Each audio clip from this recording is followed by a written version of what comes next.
Tonight, severe storms marching up the East Coast just as millions hit the roads and take to the skies on one of the busiest travel days of the year. A tornado ripping through Alabama as another twister forces air traffic controllers to evacuate Atlanta's tower. An oil pipeline breaking, forcing flights to divert just to refuel. Blizzard warnings in effect in the Midwest. And the new concerns for the journey back home. Our Bill Karen standing by with where snow and storms are expected to hit. Also tonight, are we closer to a Ukraine-Russia peace deal? Our new reporting on where both sides stand now. Tense clashes as federal agents launch an operation in St. Paul. The mayor saying officers deployed chemical irritants on protesters. But why were those officers there? 3 grandchildren and their grandmother found alive after getting lost in the woods. A child's chilling 911 call for help and the all-out search that brought them home. Is Google's new AI image generator too realistic? We'll show you just how it works, and we speak with an expert concerned it could already be fooling people. The incredible rescue at sea, a catamaran overturning, fishermen clinging onto the boat for 20 hours overnight. We hear from a man on board with his 90-year-old father about the moment they were found. And QVC for Gen Z, how the legacy TV network is bouncing back, climbing to the top shop on TikTok. Plus, the undefeated high school football team coach now a fugitive on the run. The disturbing charges he's wanted on. Top story starts right now.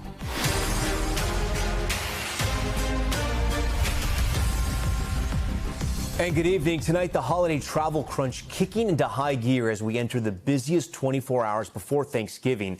And right now, millions at risk for dangerous severe storms and blizzard warnings just issued for the Midwest. A tornado ripping through Alabama. You see the trees torn down here, cutting off roads, this power line smoking. The twister charging through this neighborhood, ripping off roofs and leaving this trampoline mangled. The powerful line of storms leading to this chaotic moment in the country's busiest air traffic control tower. It looks like we may have to evacuate the tower. There's a tornado indicated just south of the tower on the airport. At this hour, parts of Texas cleaning up after twisters ravaged communities in the Houston area. Take a listen to the moment firefighters were forced to shelter in a nearby garage.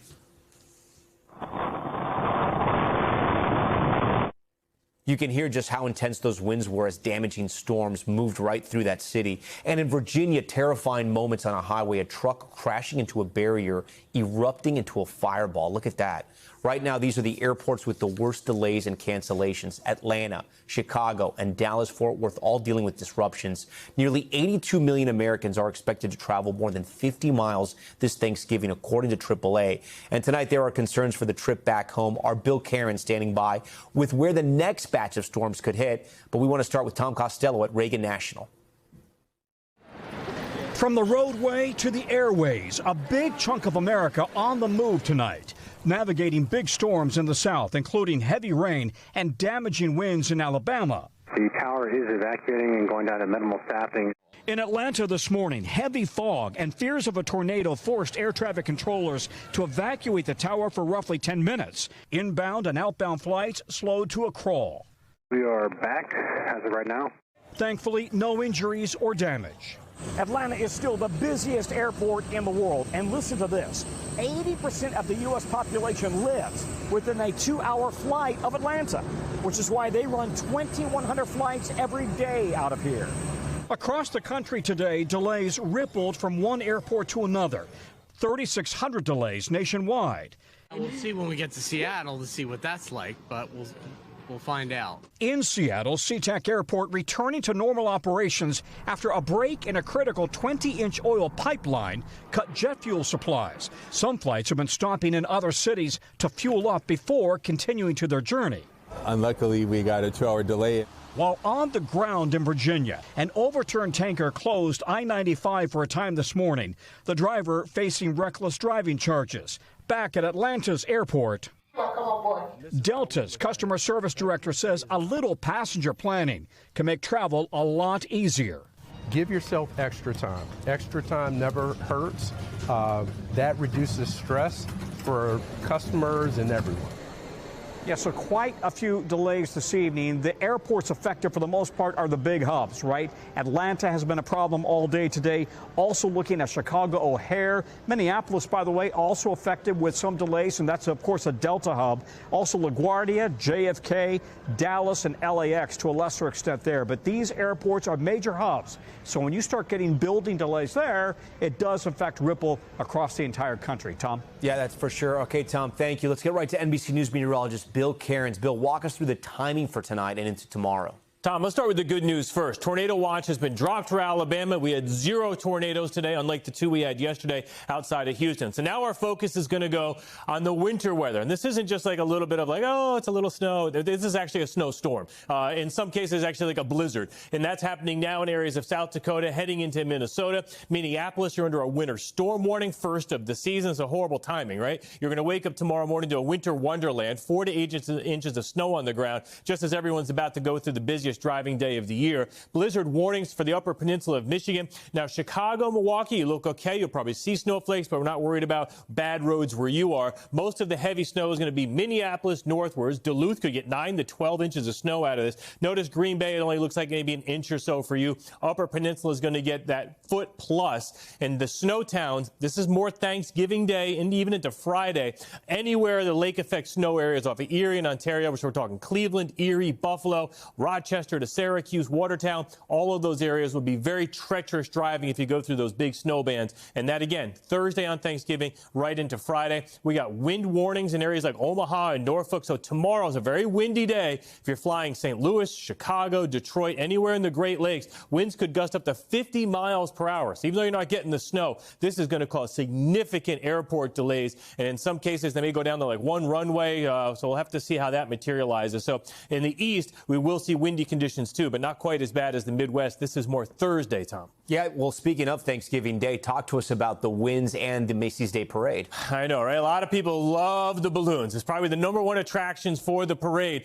There's no rain like last year. Last year was a cold rain. It was miserable. Blue skies. It's going to be sunny, but look at the wind gusts. Winds 30 to 35 miles per hour. If you ever walk through Manhattan into, we call them the canyons, the gaps between all the buildings, the winds will be howling. They'll likely, hopefully, just have to take the balloons down, put them on a short leash so they're not blowing around as high. Hopefully they don't cancel it. That's still up in the air. They'll probably make that call early Thursday morning. Yeah, those balloon holders are going to get a shoulder workout if they do fly. Talk to us about the trip back home, because that's when a lot of people are on the road as well on Sunday. Yeah, I think it's the second most busiest day at the airports, too, was on Sunday. So the biggest issue that we're going to be watching is going to be the southeast and then late in the day in the East Coast. This is going to be a new storm developing. This is going to bring snow for you in areas possibly St. Louis and Chicago Saturday. Then on Sunday, it's mostly going to be rain for areas of the Ohio Valley, heavy rain throughout Louisiana, back into Alabama and Mississippi. Late in the day in the Northeast, we're going to see rain. There'll be a little bit of snow mixed in northern New England, but mostly a rain event here. So, yes, Tom, heading to and going back, we're dealing with bad weather across the country. Okay, Bill Cairns for us. Bill, I know we're going to talk to you later in the broadcast, so thanks for staying with us. We're going to turn now to our other breaking news that we're following, the growing clashes between President Trump and Democratic lawmakers over those controversial videos with a message for troops. We're learning tonight that the FBI wants to interview those members of Congress. NBC's Kelly O'Donnell has more. Tonight, an escalating clash between the president and Democrats over rules governing military orders. The FBI is seeking interviews with these 6 lawmakers, according to a person familiar with plans. And those Democrats pushed back. President Trump is using the FBI as a tool to intimidate and harass members of Congress. You can refuse illegal orders. The video to troops by Democrats with military and intel experience did not identify any specific orders. The White House says it undercuts the commander-in-chief. They can't identify illegal orders because there are no illegal orders. Arizona Senator Mark Kelly, a retired Navy combat pilot, responding. Rachel, I'm not going to be silenced. I'm not going to be intimidated. Separately, partisanship made its way into a typically politics-free tradition. Gobble and waddle. The turkey pardon. The president again pressuring Democratic leadership over crime in Illinois. We've been moving toward Chicago. He brought up the horrific attack caught on video last week, where a woman, now identified as 26-year-old McGee, was set on fire on a train by a repeat offender. They burned this beautiful woman riding in a train. A man was arrested 72 times. 72 times. This is an absolute failure of our criminal justice as well as our mental health institutions. Okay, let's pick it up there. Kelly, what more do we know about the latest status of that woman and that terrible crime that happened to her? She is 26 years old and remains hospitalized. Her family has posted that they expect to spend the Thanksgiving holiday with her, grateful for the care she's receiving. The president picked up on this issue again and talking with reporters during his trip to Florida, where I am now, where he is going to be spending his own holiday. He again raised this in the context of his concerns about crime in Chicago. And we know the political pressure he's been trying to put on Democrats for the president to be able to go in with National Guard to try to alleviate the crime problem. Yeah, Kelly, you cover the Justice Department for us as well. I do want to ask you about the FBI. And I'm reading over your story here, and the words the White and I guess the Justice Department as well is seeking to interview these Democrats that made those videos, seeking to interview. Do we think this is going to escalate, or is this just tough talk? Well, certainly they made the initial inquiry from the FBI to the Sergeant at Arms, which is sort of the security force on Capitol Hill, requesting these interviews. There are questions about whether there is a basis for having this kind of interview. And we've already heard from some of the Democrats that they think it is unnecessary. One Republican, Lisa Murkowski of Alaska, has said that the Pentagon and the FBI have better things to do than to worry about this. So there is a political sort of energy behind this, and we'll see if those interviews take place and if they lead to any further developments. Tom? Okay, Kelly O'Donnell traveling with the president this holiday week. We appreciate it. Also tonight, we're tracking the latest efforts to reach a peace deal in Ukraine. A U.S. delegation traveling to the UAE, meeting with representatives from both Russia and Ukraine. Our Keir Simmons joins us now live from Dubai tonight to break down what we know. And Keir, I know you have some new reporting for our viewers here. Is there any progress towards a peace plan? Yeah, Tom, a little bit of breaking news, actually, from the president speaking on Air Force One. We're just getting notes of that conversation with reporters tonight. And he does say, he does make a little bit of news. So one aspect that I've picked up in that conversation, Tom, is that the peace plan was 28 points. He now mentions that it's 22 points. So remember that it was put together by Steve Witkoff, his envoy, and then in Geneva, the Europeans and the Ukrainians pushed back.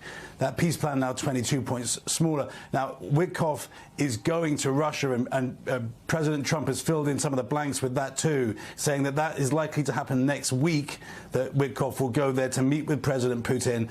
And President Trump says potentially, possibly, Jared Kushner, his son-in-law, will travel with Witkoff as well. That is the first time that will have happened, Tom. So some developments there, and it comes after days of global negotiations, of course, including those secretive US-Russia talks here in the United Arab Emirates. President Trump has been saying tremendous progress has been made. A US official has told NBC News the Ukrainians have agreed to the peace deal, but that there are some minor details to be sorted out. But, Tom, we should say a Ukrainian spokesman is less definitive, saying there's a common understanding on the core terms of the agreement.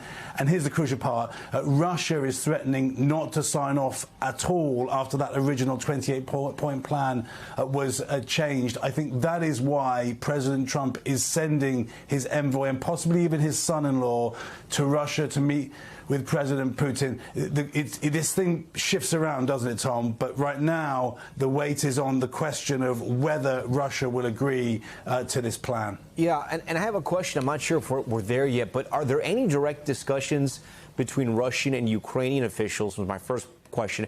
And my second one is, will President Trump personally get involved? Again, we saw his attempts both at the White House and in Alaska. There were talks about Hungary, but those were scrapped. Yeah. Question. This meeting in Abu Dhabi here in the United Arab Emirates involved US officials, Dan Driscoll, and equally also the Russians. They appear to have been speaking face to face, but we also know that the Ukrainians were here, maybe still are. and that Driscoll was speaking to them. So the Russians and the Ukrainians weren't in the room together, as far as we know, Tom. But that is potentially significant. It's been some time since the Ukrainians and Russians were sort of negotiating in that way. So that question, that's the answer to that question. The other question about whether President Trump will get directly involved, what he appears to have done tonight, after President Zelensky's team said that he wanted to fly to Washington to meet with President Trump, what the president appears to have done tonight is said, I'm not going to meet with either leader, not President Zelensky or President Putin, until we can end this. Another example, of course, as we're very familiar with, of President Trump trying to use his leverage to get these two sides to a deal that is clearly very, very, very difficult. Okay, Keir Simmons with a lot of new reporting there for us. Keir, always great to have you on the broadcast. Back here at home, some crazy video capturing a massive explosion in New Mexico, destroying a home, one person inside somehow surviving. Morgan Chesky with that incredible video tonight. This explosion shaking a New Mexico neighborhood. The blast shredding an Albuquerque home caught on a fiery plume Sunday, captured on neighbors' cameras. The house is totally demolished. We have reports of one person inside. Firefighters had flames under control in minutes, but faced a daunting rescue amid the wreckage. The amount of debris that was all over the street and glass and the fact that the roof was in the street was shocking to me. Lieutenant Jason Fair tells us the victim survived, but with serious injuries. The blast impact hitting neighbors, too. Eugene Quintana's home now deemed unsafe. Part of his house went into my garage and took out the structural part of my house. So now they red-tagged my house. Quintana says he called the utility company after noticing the smell of gas prior to the explosion. Do you believe there's a larger system-wide issue here? No, that's the one thing that at this point in the investigation we can definitively say is that it's not an issue with the gas utility itself. Tonight, with the cause under investigation, the blast casting a cautious shadow over a holiday week. All right, Morgan Chesky joins us tonight. Morgan, any word yet on a potential cause? I mean, we heard this thing about some of the witnesses smelling gas. Have we learned more about the victim as well? Yeah, Tom, we have, and authorities say despite victims smelling the gas prior to that explosion, they do not believe the fault currently lies with the gas utility itself, saying that it must be some sort of issue that's still under investigation with that particular address. Now, as for the one person that was inside that home when it exploded, we're told that they were taken to a nearby hospital, but then flown to another hospital in Phoenix, where they're currently being treated for significant injuries here. Yeah, incredible they survived. Okay, Morgan, we thank you. Now to the new twist in that search for a missing Virginia high school football coach in the middle of an undefeated season. Police announcing today that he's facing disturbing charges and a manhunt is underway to track him down. NBC's Sam Brock has this one. A multi-day search for a missing high school football coach. Now a manhunt for a fugitive after Virginia State Police announced 46-year-old Travis Turner is wanted on serious charges, possession of child pornography and using a computer to solicit a minor. We are asking for the public's help in providing any information that may lead to his whereabouts. State police say agents in the early stages of an investigation were sent to Turner's home last Thursday, but they learned he wasn't there. The beloved coach was originally considered a missing person, and police began searching for him using drones and canines. Tonight in a statement, Turner's family saying, "We remain prayerful for his safe return. Any allegation should be addressed through the proper legal process, not through speculation or rumor." The Wise County School District telling NBC News they are aware that law enforcement has filed charges against a staff member who has been on administrative leave, adding they'll continue to cooperate with police. The situation upending this small town. It's not just a football team that's worked so hard to have the season they have and their goal of winning the state championship. We're all family, and the community's just been going through heartache. Last weekend, before the charges against Turner were announced, his undefeated team took the football field. We talked in the huddle, and we was like, listen, boys, we're going to have to handle adversity here, but we stick together as brothers here, and we should come out with a victory. They managed to pull off a win and earn a spot in the regional championship. All right, with that, Sam Brock joins us. Sam, I mean, this has got to shock and rock that community to its core. Yeah. You had a football coach that was very well known, middle of an undefeated season, coaching juniors and seniors in high school, and then this. These kids are 16 and 17 years old, Tom, and they have siblings as well that are trying to grasp the gravity of this. But the point is, Turner was the head coach there. His father was the head coach years before that. He was a good football player in his own right. But also, Appalachia has 2,000 people there. Everyone learns about everything. And they said in Southwest Virginia, rural Southwest Virginia, way out there, this kind of thing never happens. Everyone's sort of trying to process it. 2 more wins away from winning a state championship. This team won last week, the football team. While all of this was going on, he was missing at the time. Now, of course, the charges. Okay, Sam Brock for us. We'll stay on top of this one, I know. Now to the incredible rescue in South Carolina. A grandmother and 3 of her grandchildren were lost in the woods overnight. They've been found safe. NBC's Kathy Park is on the ground with the latest. Tonight, a South Carolina grandmother and her grandkids finally found, located safely deep in the woods on a closed trail after they went missing on their hike Monday night. The grandmother and the 3 juveniles are healthy and safe. While we're talking, they're being lifted out by a helicopter because of the terrain and where they are. Authorities say 53-year-old Tonda Michelin, along with her grandchildren and another child, got confused and strayed off the main trail. According to the Greenville County Sheriff's Office, 11-year-old Michael called 911 around 7 p.m. Monday and said they had been lost for 3 hours. He said, I have about 4% battery left on my phone. They kept him on the phone for 10 to 12 minutes. Trying to get a location on the phone. Dozens of personnel from state and local agencies searching overnight. The sheriff says after an exhaustive search, 2 crews surveying different areas found the hikers by foot. How prepared was the family to go on this hike? We really don't know. I can tell you the way they located them, there was not a lot of preparation involved. And authorities say the trail where the group was found is not for amateur hikers. The rugged terrain and rainy weather also made the search even more challenging. Tom? Kathy Park for us. We're back in a moment with the new AI tool from Google, able to create stunning lifelike images.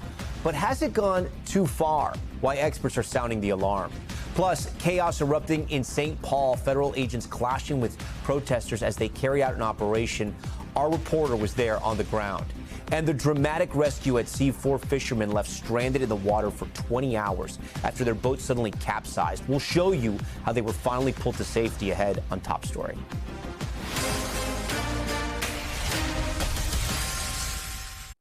Back now with the AI revolution. Tonight, the new generation of tech from Google released just last week. It's so good, you might not be able to tell it's AI. It has those who follow generative AI closely raising alarm bells. NBC's Aaron McLaughlin tried it out. This is your new creative partner. But should it be? With the launch of Google's latest AI image generation and editing tool, the new and improved Nano Banana Pro, In vivid 4K.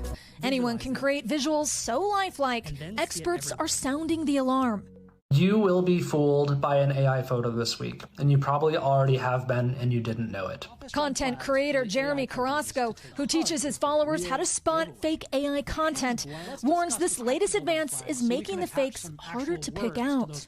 It is a step up in realism specifically. So a lot of the things that we used to look for, such as a blurry camera image or something that just looked a little bit too glossy or a little bit too smooth, of that has been straightened out. Given this new technology, anytime anyone sees an image online, their first reaction should be, is this real? Especially if it is sensational, strange, or a bit too good to be true, that should absolutely be the default. We tested Nano Banana Pro for ourselves, generating realistic images with the stroke of a keyboard. We're asking it to create an image of the Christmas tree outside of 30 Rock. Oh, wow. That looks pretty realistic. All right, let's escalate the situation. I want to see a giant polar bear attack the tree. Let's see what it does. Now compare that to the image generated by ChatGPT. Nano Banana Pro also allows you to upload an image of yourself. Let's see what it does. And ask it to place you in some pretty extraordinary situations. Take me to Mars as an astronaut. The ChatGPT version, created from the same prompt, is less detailed. and look very happy for someone who's just traveled and arrived on Mars. Within seconds, Nano Banana Pro generated realistic images of everyone from the president to Al Roker. Part of the reason experts say they're so concerned. Is this dangerous? Absolutely. When we asked about the concern, Google pointed us to their generative AI use policy, which prohibits impersonating an individual in order to deceive, adding each image includes a visible watermark.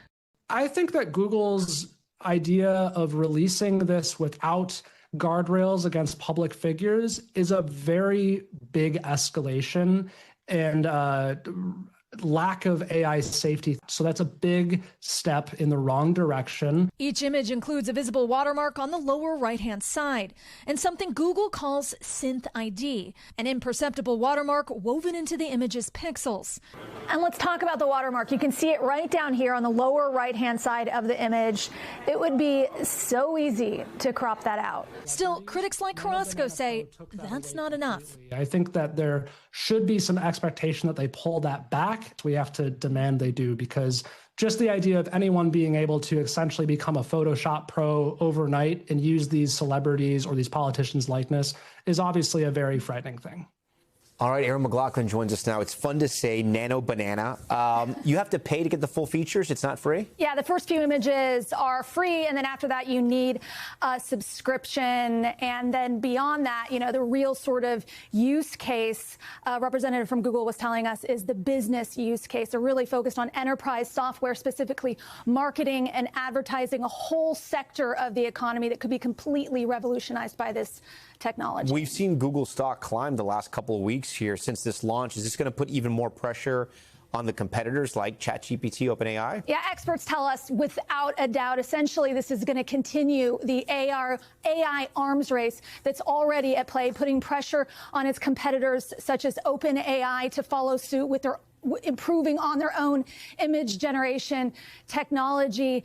And then beyond that, potentially put pressure on the social media platforms themselves, things like Instagram, TikTok. How are they going to interact with this content? Are they going to start flagging AI-generated content? So, Aaron, you made all of those images. Did you have to upload any images? Like, you know, the guy was saying the guardrails here, the images of Al Roker, or images of you, the computer did everything. The images of Al Roker, the image of the president, I just typed in Al Roker, President Trump, and within seconds, they came up. They generated that unique image. Okay, Aaron, great story. We thank you. Straight ahead on Top Story, another big shakeup at the CDC. What we're learning about the doctor just named second in command.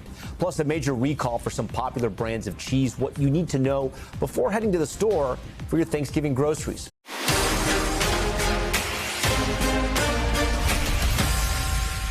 We're back now following the clashes that broke out for the second time in less than a week in St. Paul.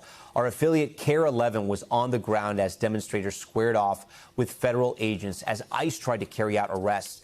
The mayor says the city is investigating reports officers deployed tear gas on protesters. Here's some of those tense moments. Move this way!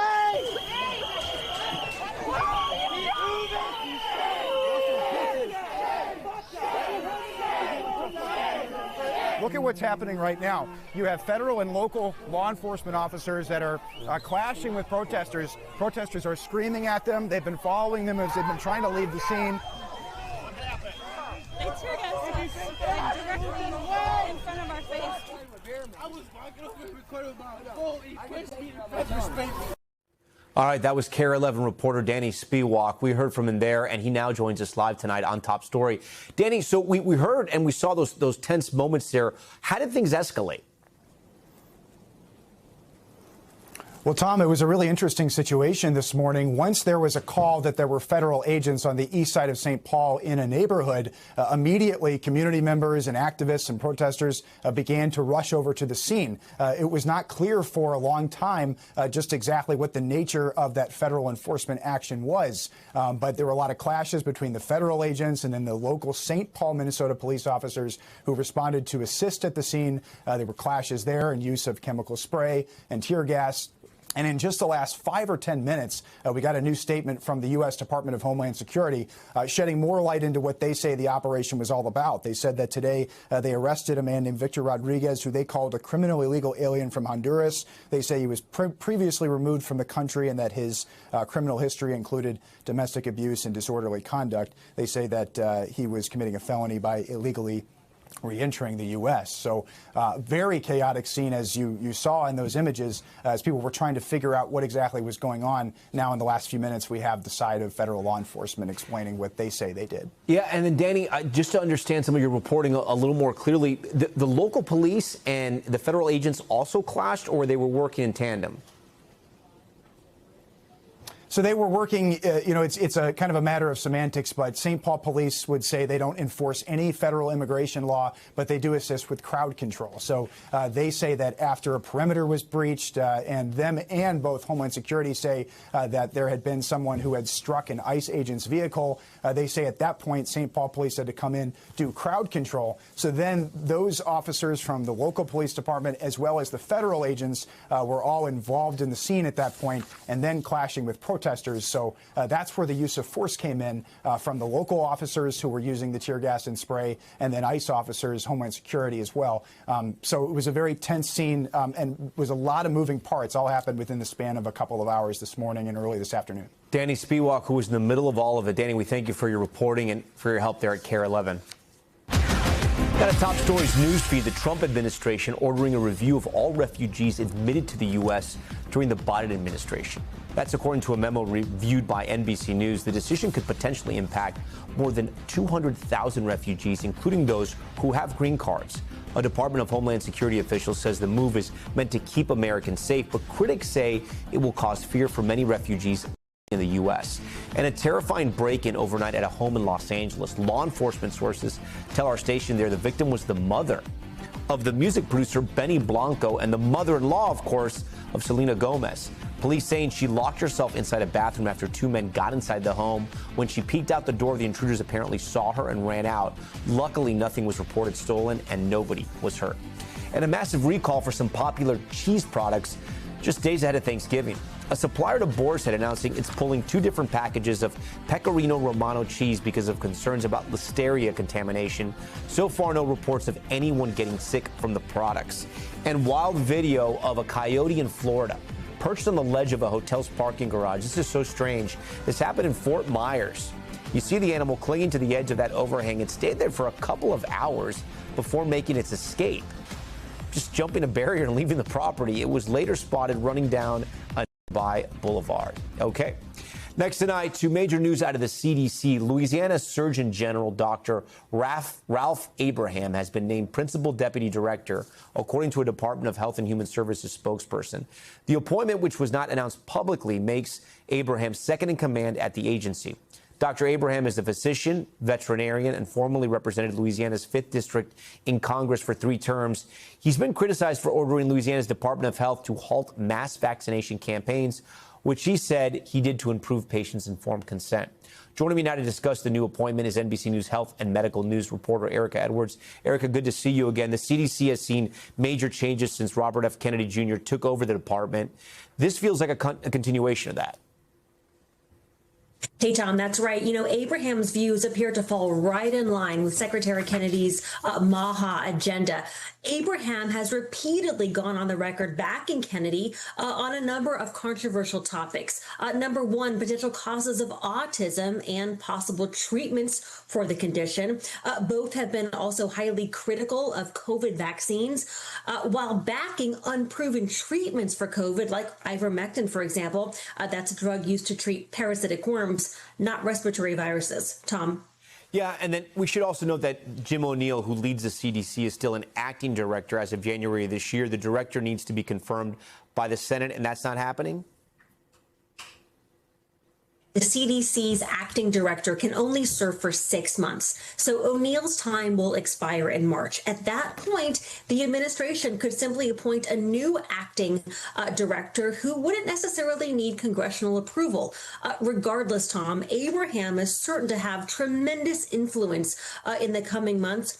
O'Neill is not a trained medical doctor. So even though Abraham is technically second in command, he is now the senior most scientist at the agency. Tom. Erica Edwards for us tonight. Erica, we thank you for that. Now to a weather headline that might surprise you. As the 2025 hurricane season comes to a close, this year marks the first time we've had a single U.S. landfall. 2025 had 13 named storms in the Atlantic, many of which suddenly veered back out to sea as they approached the East Coast. You may remember a lot of them followed the same track. I want to bring back NBC News meteorologist Bill Karen. So, Bill, this is pretty rare. Do we know what caused these storms to sort of curve away from the U.S.? Some of it's luck and some of it is pattern recognition. We were in a similar pattern all summer long. I'll explain that to you in a second. But first, let's kind of just show you what happened. Now, first off, hurricane season is 6 months. It's a half a year. So it's a little celebration in our weather unit by the time we get to the end of November. And it's the opposite when we start January and June 1st every year. So this is an overview of the Atlantic basin. All of the storms that we tracked. You see the hurricanes are in red. The ones that were tropical storms are in orange. The big thing, that the glaring thing, which was a big change this year from past years, is look at what happened here in the Gulf. Nothing. We didn't have any hurricanes in the Gulf. In the past decade, we've had, talk to anyone in Louisiana or Florida, it's been one storm after another. And of course, when a storm gets in here, it's trapped and you're over very warm water and they get devastating storms. So that's one of the reasons why we didn't get hit this year. So that really left us with the East Coast. And we did have a bunch of big storms. You notice all these lines, the ones that hit the East Coast typically start off the coast of Africa. They come here north of the islands and then they curve up and they head up into the Northeast or along the eastern seaboard, typically hitting North Carolina first, New England, and a couple of those threatened, but none of them happened. The cooler air, we had a drought. Remember, we didn't have a lot of wet weather at the end of the summer. That dry air in the cold fronts kept all of these storms off the East Coast. So the drought was bad, but it did keep all the hurricanes away this year. Bill, maybe it's coincidence, but I've covered a lot of storms, I know you have as well, that sort of follow the same track for hurricane season. We're seeing that right there. You sort of explained it, but does something happen in the atmosphere? Does something happen with these hurricanes that they sort of carve out a path that they all follow? But you ever heard of the doldrums of summer? So in other words, when you get into summer weather patterns, typically it doesn't change much. If it's been stormy and raining, it can stay that way. Or if it's been dry or hot, it typically stays that way. That's what happened at the end of our summer. And it was just very quiet on the eastern seaboard. And it was very dry. And that's the reason why all the storms didn't come. So it was just, some of it's just kind of luck and some of it's just the way the pattern was. Here's a look, by the way, at our 5 hurricanes that we had this season. Of course, these are the ones that typically would have done the most damage. And the last one we had, of course, was Melissa. And what was interesting is that major hurricanes, we had 4. And 3 of them were Category 5 hurricanes. That's the second most we've ever had. And, of course, we only had 1 of them that made landfall there. But so, a lot of people are saying because a storm didn't hit the East Coast, Tom, it wasn't that bad of a hurricane season. But we still had extremely powerful storms. Jamaica, which is still devastating. That wasn't too long ago. They're still in recovery mode. If any of those other powerful ones that hit land, we would have seen horrific storms. So we only got about 30 seconds here, Bill, but can you explain? A lot of people say, what about global warming and climate change? We always talk about that when it comes to hurricanes. What do we say about this season, or no connection whatsoever? There wasn't a lot of connection with as far as the number of storms. And that is one thing that really we haven't seen. And you have to remember, we're talking the whole globe. But we'd like to talk about the Atlantic basin because that's where a lot of the storms hit the East Coast. But if we look at, what happens, in the Western Pacific, the Eastern Pacific, the Indian Ocean, the number of powerful storms hasn't really gone up. But what we have noticed is that the storms that do form, Tom, tend to get stronger, like what we saw with a lot of our hurricanes this year, because the water is warmer. So we're not getting maybe more storms, but we are getting powerful storms. Bill Cairns, man, we appreciate that. Thank you for that lesson tonight. Still ahead on Top Story, another round of arrests connected to that massive heist at the Louvre, what investigators are saying about the suspects and the search for those stolen jewels. Plus, a new way to shop this holiday season, how the classic TV channel QVC is turning to TikTok to try to boost business. We'll explain next.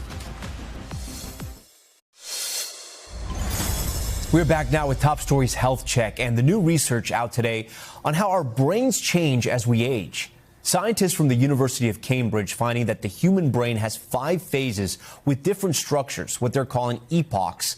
Let's take a look. The first epoch is from birth to 9 years old. During this time, the brain refines its structure.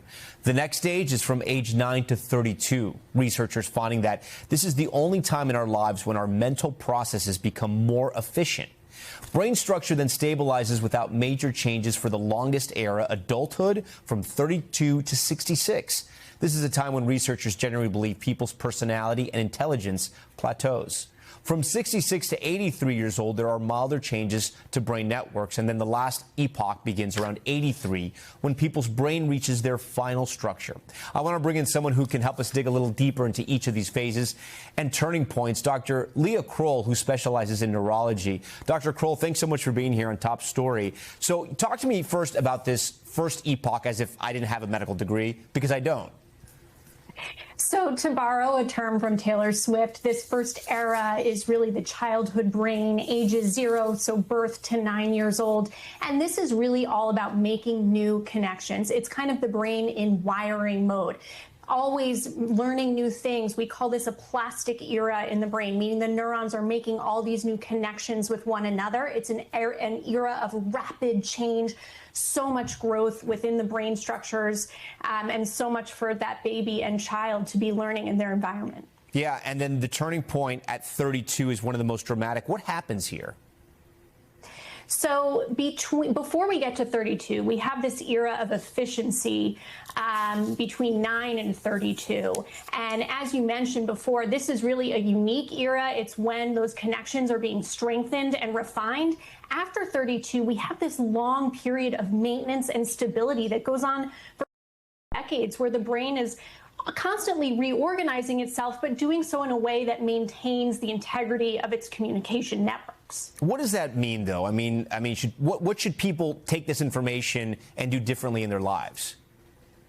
I think the main takeaway for folks at home is that the brain is always reorganizing itself and developing itself. So at every stage of life, it's important to take care of your brain health. It's important to think about how your environment is impacting the way that your brain is working and will work in the future. We know that your lifestyle plays a huge role, that the health of your body plays a huge role in the health of your brain and the way it functions. And this research really underlines that at every single age, something is going on to affect the way your brain is functioning. So the adulthood period epoch ends at age 66 from this research, right? What does that tell us? I mean, can you teach an old dog new tricks?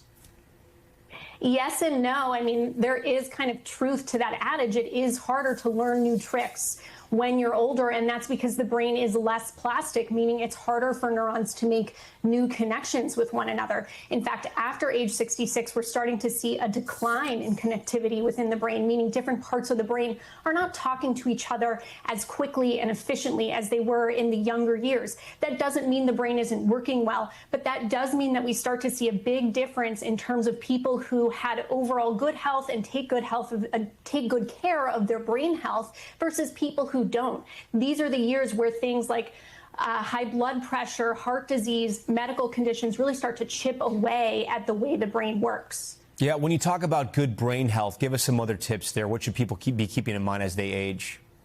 Number one brain health tip for me is going to be exercise.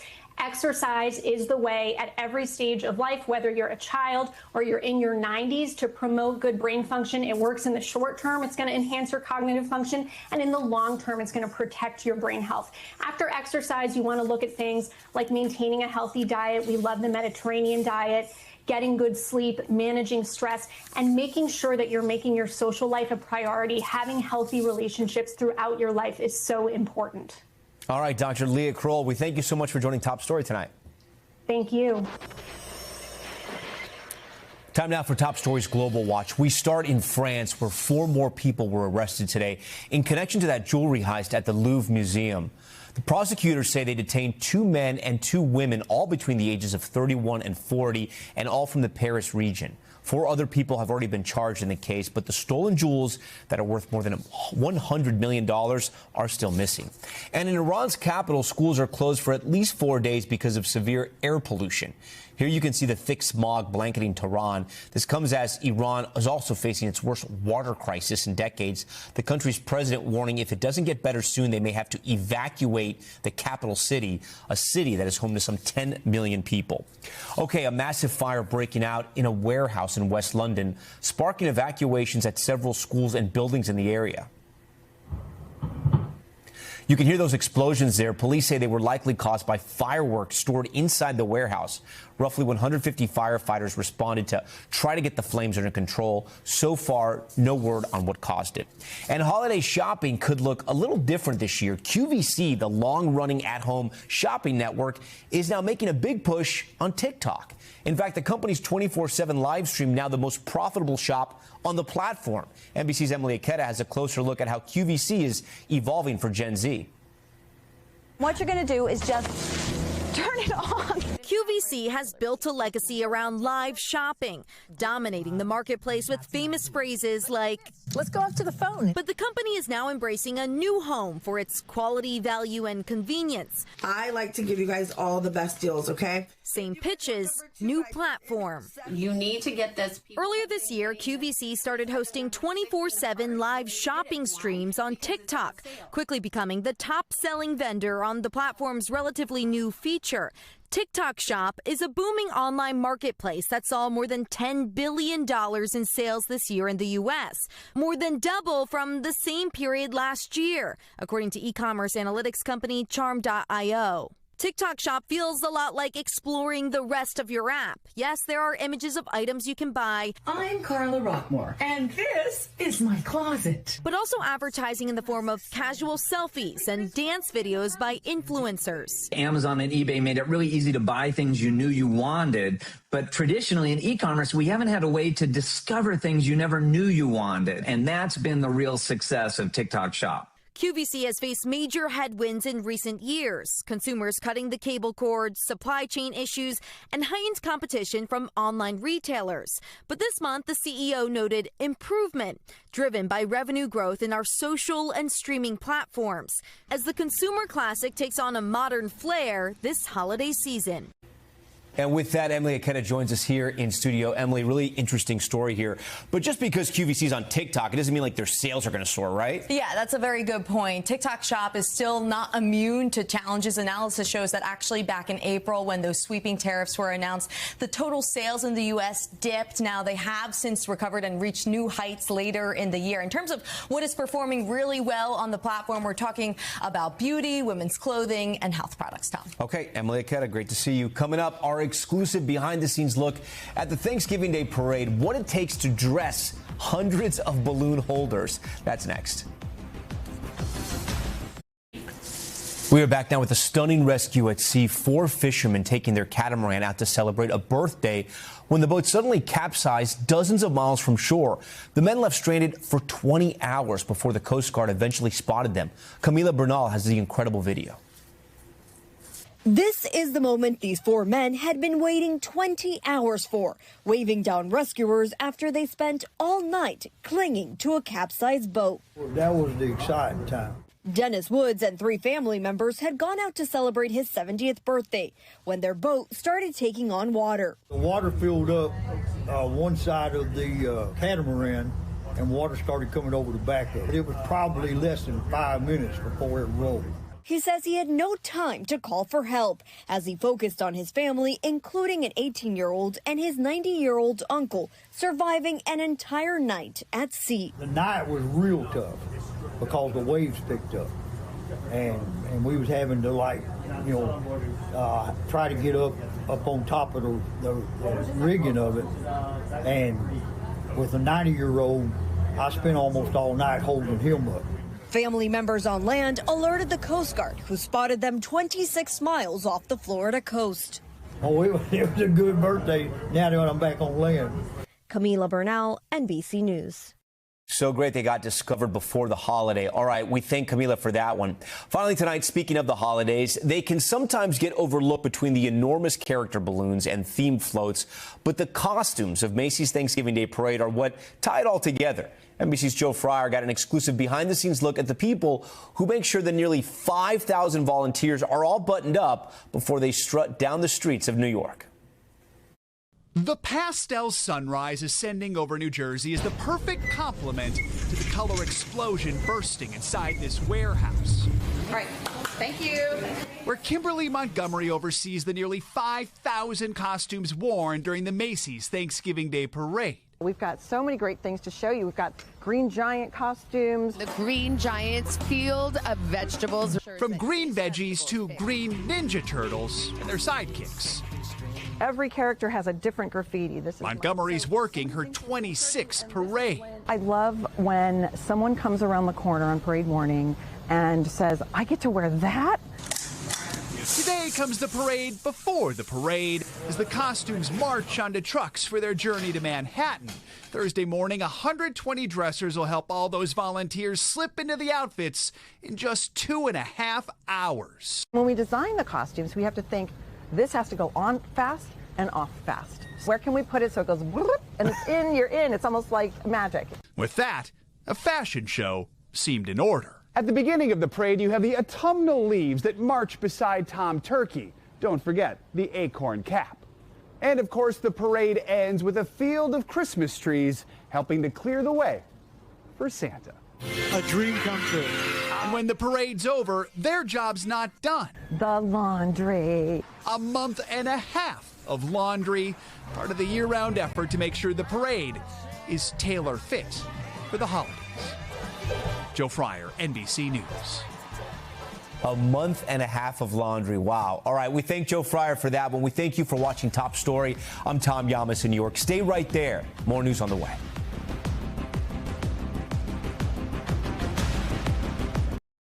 We thank you for watching. And remember, stay updated on breaking news and top stories on the NBC News app or watch live on our YouTube channel.